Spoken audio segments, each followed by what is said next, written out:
l'any passat va ser un any diferent, no?, pel tema del Covid, enguany també torna a ser un any diferent, però des del Patronat de la Passió no perdem les ganes, no les vam perdre l'any passat, no les perdem enguany, i enguany, dins de les possibilitats, hem intentat reinventar-nos, tant en el tema del vi com en el tema del que seria la passió en si pels carrers.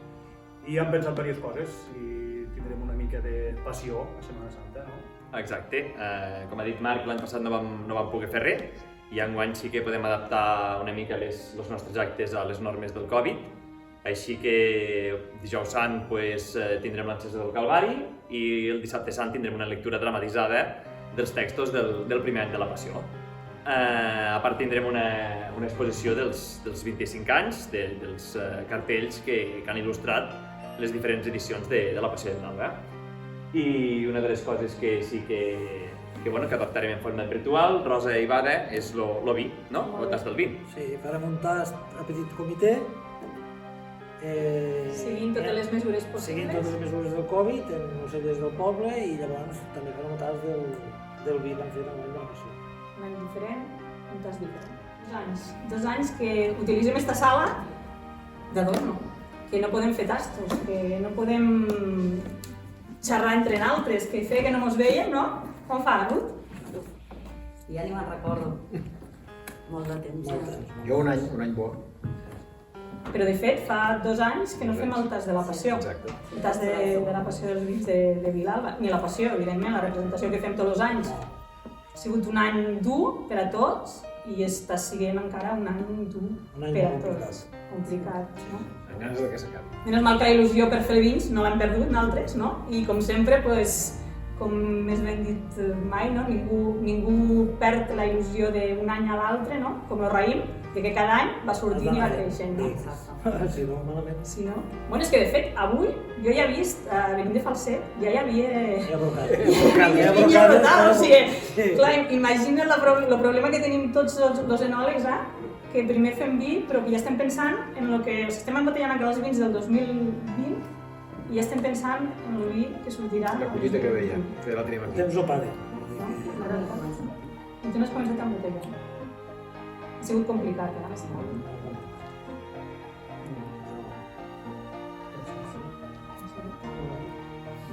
He portat una garnatxa blanca del Cellers Unió, d'aquí de la cooperativa de Vilalba, 100% garnatxa, a veure què us sembla. Fresca, bastant frugal i un vi jove de l'any. Fem diferents elaboracions per intentar extreure el màxim d'aromes, donar-li també... M'agrada molt que quedin com a sedosos en boca, que siguin fàcils de beure i sobretot que m'aguantin bé. Són vins que m'aguantin, tinguin un envelliment en botella respectable o durader. De fet, la gent ara ja està més acostumada, no? A que els vins també tinguin un llarg recorregut, que no siguin vins només dels blancs i els rosats consum a l'any, sinó que ja són vins que potser tenen una certa evolució, una maduresa, més que una evolució, que maduren dintre de l'ampolla i això fa que realment donen més recorregut. Correcte. I als blancs se'ls ha de donar aquesta oportunitat, perquè hi ha blancs que envelleixen molt bé dintre de l'ampolla. No, de fet, aquesta és la gran sort de la garnatxa blanca. Efectivament. La garnatxa aguanta perfectament l'envelliment.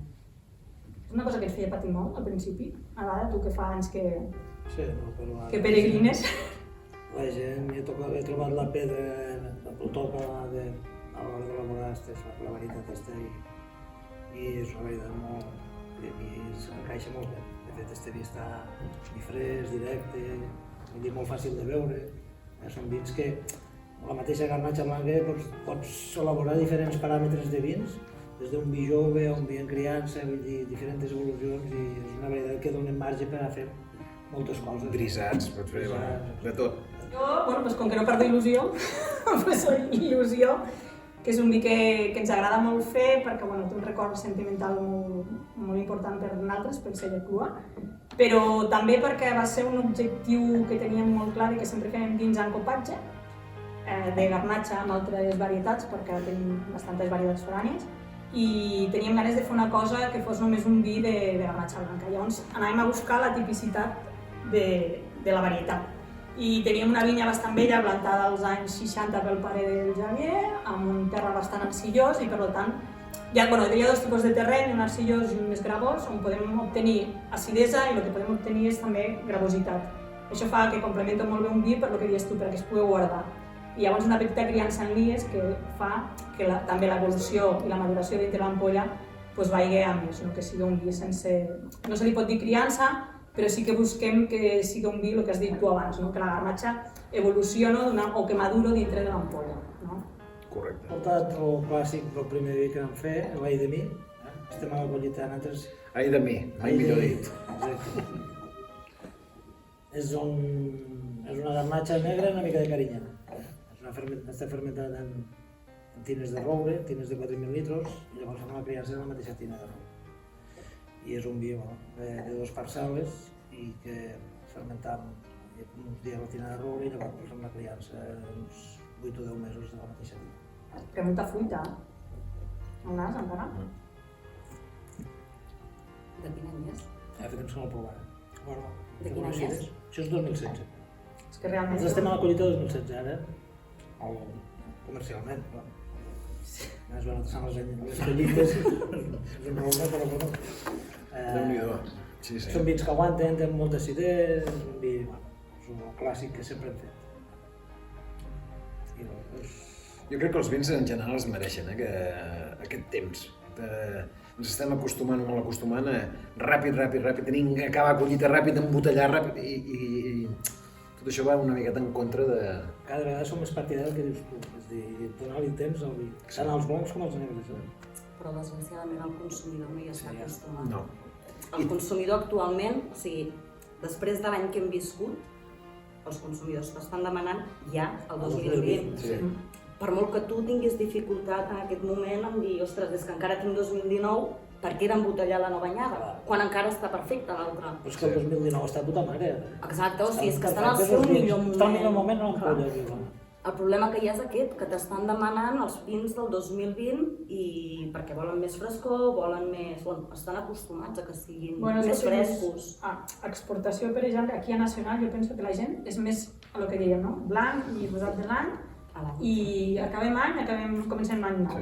I a fora la gent està més acostumada a lo que dèiem abans, no? A que els vins estiguin més madurs, que ja estiguin més fins, que no hi hagi grilletes ni res en boca, no? Que no hi hagi punxes, que sigui tota l'acidesa ja molt... Però este vi, o sigui, està espectacular encara en l'evolució del temps, en el pas del temps. Nosaltres els vins cada vegada embotellem més tard, tant blancs com negres. També inclús temps de maduració o depòsit que sigui, veig que els vins milloren. I tant. És el que he dit llavors, resulta de que el mercat te demana embotellar ràpid perquè el client demana anyades noves, però jo cada vegada som més partidari de fer allargar més la... Però bueno. Un altre tema després és que la gent estigui disposat a pagar-ho, perquè això també té un preu. Quedes fora del mercat i clar... Jo, en canvi, us he portat el Cabernet de Bernabí. És un 50% Cabernet Sauvignon, 50% Cabernet Franc. És del 2016. Sí. Aquest està criat en fudres de 3.000 litres de roure francès.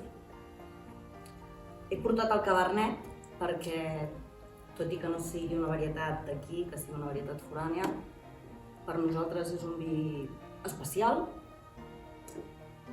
A més, el 2011 va ser la primera anyada del celler i avui fa 10 anys, o sigui, un any fa 10 anys. I a més és el Cabernet de Mas Bernet. Molt bé, moltes felicitats. Bueno, nosaltres la vinificació la fem en inox. Vale, i després fem que faci malolàctica i criança al fotre. Sí. Hem fet un petit recorregut pels vins de Vilalba, en falta algun, no? Perquè no tothom ha pogut assistir, però bueno, com a mínim hem pogut veure el que fem i el que sortirà, que sempre és una sorpresa, el vi de la passió. Un petit tast del que fem. Sí, és un petit tast. Darrere hi ha molt més. Exacte. Tots fem moltes més coses i cada vegada te demanen més coses. Perquè a més sempre demanen i no faríeu un monovarietal de merlot? Doncs no, va ser que no. No?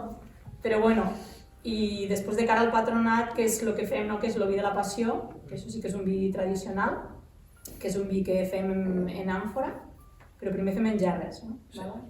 Bueno, és l'obvi que es fa des de fa, no sé quants anys fa ja, he perdut el compte, elaborat en gerres, en les pells, igual com se feia abans, teòricament als anys dels antics romans.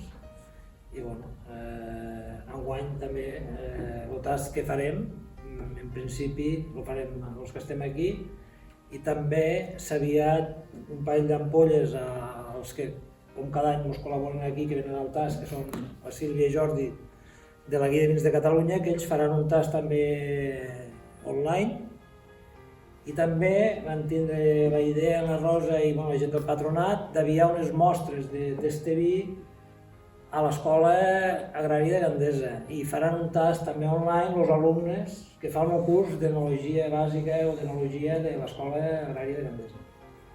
I entre tots, farem una mica de soroll del vi de la passió. Molt bé, doncs estem? Sí, aquest any, la veritat és que ha sigut un any, com que ha sigut un any raro, el Covid jo crec que ha influït bastant el raïm. El vi de la passió sempre el fem d'una vinya que es diu la Mussola, que és una vinya centenària que ens la cedeix Casa Coll, i cada any la cultivem i tenim un viticultor molt bo dins del patronat, que sempre s'ha de reconèixer, que pobre sempre ens ajuda, que és el Francesc Bru, que es dedica tot l'any a cuidar la vinya, una vinya que fa molt poc raïm, i aquest any vam collir-lo molt tard degut a tot el tema del Covid, ens vam decidir tard, però al final ho vam fer, i com sempre ho fem, ho prensem, derrapem amb les mans, ho posem dintre d'unes gerres i fiquem herbes mediterrànies, que sempre són una mica com la pòssima secreta, i ho deixem fermentar a sol i serena durant, està quasi el mes de novembre, depèn del dia que venen els xiquets de l'escola, perquè és una cosa que sí que ens agrada molt fer per molta pedagogia i que els xiquets veguen que realment vivim d'això i que fer vi no és tan fàcil i a ells els agrada molt. Llavors és el dia que ho prensem i afegim mel, que això sí que ho fem, i ho posem en les gerres que acabi de fermentar, però no tots els anys acaba de fermentar. Hi ha anys que queda menys, depenent també una mica de la temperatura. I aquest any Ha quedat bastant dolç.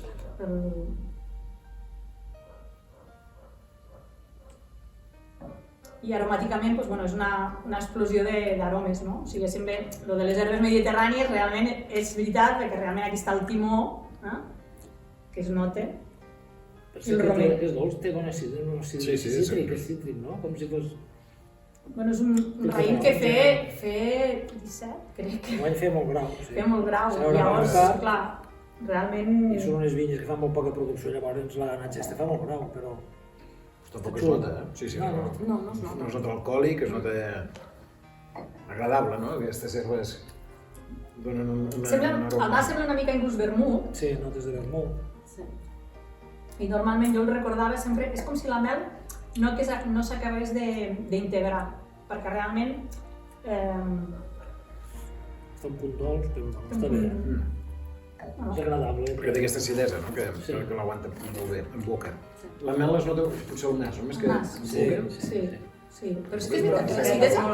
I tenia un grau enorme això es feia 17 graus, vull dir que l'acidesa estava pel terra. I aquí sí que no hem fet res, és natural com a la vida misma, vull dir, no hem fet absolutament res, ni sulfurós, ni llevats, ni res, absolutament. Cada any és una sorpresa i per nosaltres també és una manera de donar a conèixer aquest vi, ajuda a donar a conèixer els altres vins. O sigui, és una manera de que fas pedagogia en els xiquets de l'escola, fas pedagogia amb els grans, que també els fa molta falta a vegades, molta gent que no coneix els vins, i que els has d'ensenyar una mica que realment detrás d'una copa de vi hi ha un esforç terrible, no és només fer vi i ja està, a part de poder-lo vendre, aquesta és l'altra, però realment hi ha un esforç humà molt gran i és una cosa que volem reflexar molt en el que seria el patronat, que per exemple la passió és un esforç humà enorme que no veu ningú, que sí que es veu al final del camí, però que hi ha un munt de gent detrás d'este teló que sempre està fent una feina que no s'acaba veient, però que realment a Vilalba ens ajuda molt a fer comunitat i a poder donar a conèixer el que fem al nostre poble. Molt bé. Pues salut per ells. Salut. I per nosaltres, i per tots. Salut. Salut. Bueno, i com tots els anys, la passió sempre tenim una frase que ens identifica i que volem donar una mica de donar a conèixer el que ha passat durant un any i que ens fa molt bé entendre tot el que estem vivint, que seria raonar, entendre, expressar-se, pensar i saber. Coses que no podem perdre, coses que tenim que fer i coses que hem de tirar endavant perquè si no acabarem perdent totes les nostres llibertats. Per tant, salut i garnatxa i esperem que l'any que ve el Covid ens deixi celebrar com Déu mana La passió. La passió de Vilalba De dels Arcs. Vilalba dels Arcs. Salut i garnatxa. Salut. Salut. Salut.